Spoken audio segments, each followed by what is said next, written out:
And let's get more on this now from two of the top intelligence officials in the Senate, Democrat Dick Durbin, Republican Saxby Chambliss.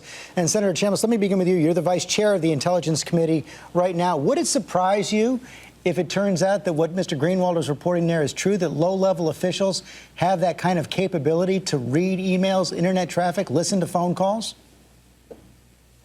George, it wouldn't just surprise me, it would shock me. I was back at it NSA just last week, spent a couple of hours out there with high-level and low-level NSA officials, and what I've been assured of is that there is no capability at NSA for anyone without a court order to listen to any telephone conversation or to monitor any email. In fact, we don't monitor emails. That's what kind of assures me that what the reporting is not correct, because no emails are monitored now.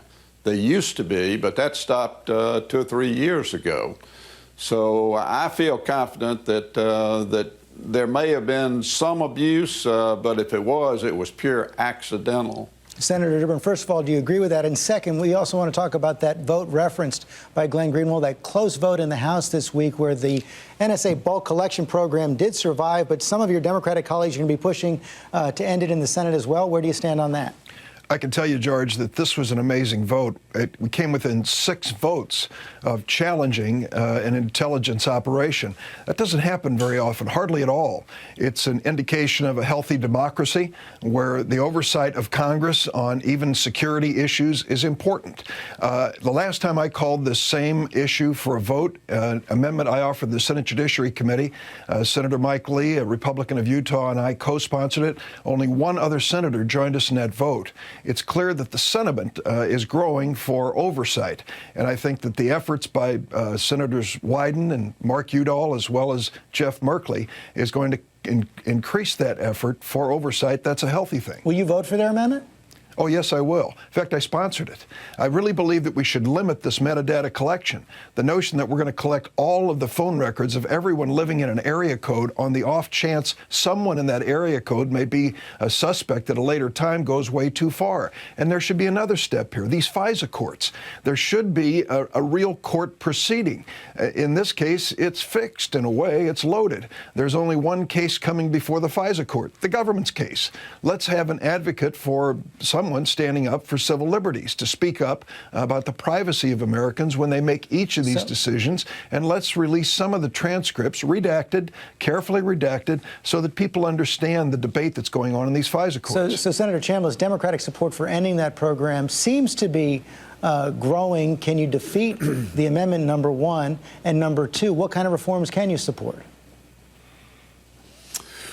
Well, certainly it's good to have a healthy debate on this issue, George. I agree with Dick that the right kind of oversight is absolutely necessary. And we've got oversight now of this program, both by the Department of Justice, by NSA, by the FISA court, by the intelligence committees, by the Judiciary Committee. Let me tell you, there is no other program in the intelligence community that has as much oversight as this one, because people deserve to have their privacy protected.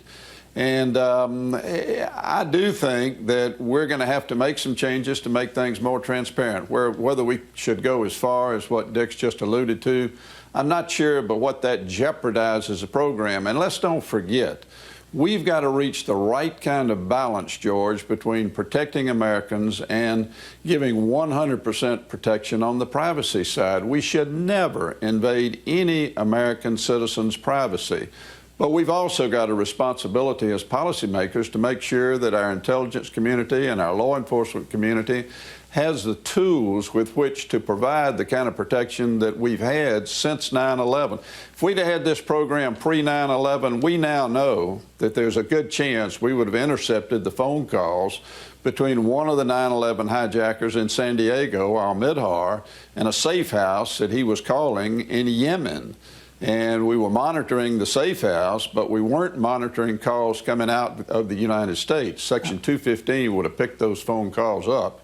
Who knows what might have not have happened on 9/11 if that had been the case. I want to get to another story breaking over the weekend, that violence in Egypt, up to 80 people dead right now after the military has cracked down on those protesters in the Muslim Brotherhood. Senator Durbin, is it time for the administration to take a different tack, to take a tougher tack now with the military regime, maybe even threaten more penalties or economic sanctions?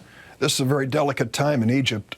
Clearly, they are searching for leadership and stability. The events over the weekend don't help at all. We've had a positive relationship between the United States and the Egyptian military. I want to maintain that.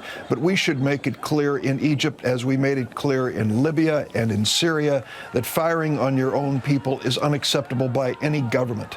And in this situation, if it's established that this came from government sources, it appears it did, then we've got to make it clear to the Egyptians that's unacceptable conduct. Senator Chambliss?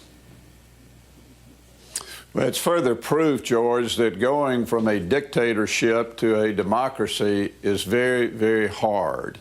And we do need to make sure that there is some sort of peaceful stability in Egypt. Exactly what the role of the United States should be there is difficult to determine. They have been our ally for decades, and here, all of a sudden, we're seeing a move in the right direction, a move towards democracy. But we've got to be careful that we don't inject ourselves too much into the situation, because it'll probably make it worse. But we also need to send a very clear and very strong message to the Egyptian military that we're not going to tolerate, from a friendly nation relationship standpoint, the kind of violence that we saw over the weekend.